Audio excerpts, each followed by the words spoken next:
ചെമ്പനീർ പൂവിൻ്റെ നാളത്തെ പ്രൊമോ റിവ്യൂയിലേക്ക് എല്ലാ കൂട്ടുകാർക്കും സ്വാഗതം. വർഷയുടെ അമ്മ പൊങ്കലിന് കൈമാറാനുള്ള ആ തട്ടും കൊണ്ട് കുറച്ച് ആളുകളെയും കൂട്ടിയിട്ട് നേരെ രവിയേട്ടൻ്റെ വീട്ടിലേക്ക് വരികയാണ് കേട്ടോ. ചന്ദ്രമതി വർഷയുടെ അമ്മേനെ കണ്ടോശം തന്നെ ഞെട്ടുകയാണ്.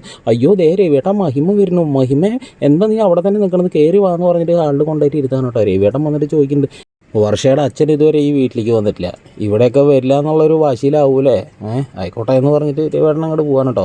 പിന്നീട് കാണിക്കുന്നത് നമ്മുടെ രേവതിയുടെ അമ്മ കുറച്ച് പഴവർഗ്ഗങ്ങളൊക്കെ ആയിട്ട് ഇതേമാതിരി തട്ടം കൈമാറാൻ വേണ്ടിയിട്ട് വരികയാണ്. ചന്ദ്രമതിക്ക് അങ്ങോട്ട് തീരെ ഇഷ്ടമായില്ല. ചന്ദ്രമതി പൊട്ടിത്തെറിച്ചുകൊണ്ട് പറയണം, കുറേ ചീഞ്ഞ പഴങ്ങളും കുറച്ച് ചീഞ്ഞ പൂക്കളൊക്കെ ആയിട്ട് വന്നിരിക്കുകയാണ്, ആര് പറഞ്ഞിട്ട് എങ്ങോട്ട് കയറി വരണമെന്നൊക്കെ പറഞ്ഞിട്ട് വളരെ മോശമായിട്ട് രേവതീനെ അമ്മേനെ ഇങ്ങനെ കളിയാക്കുകയാണ് കേട്ടോ. ഇത് കേട്ടിട്ട് സച്ചി പൊട്ടിത്തെറിക്കുന്നുണ്ട്.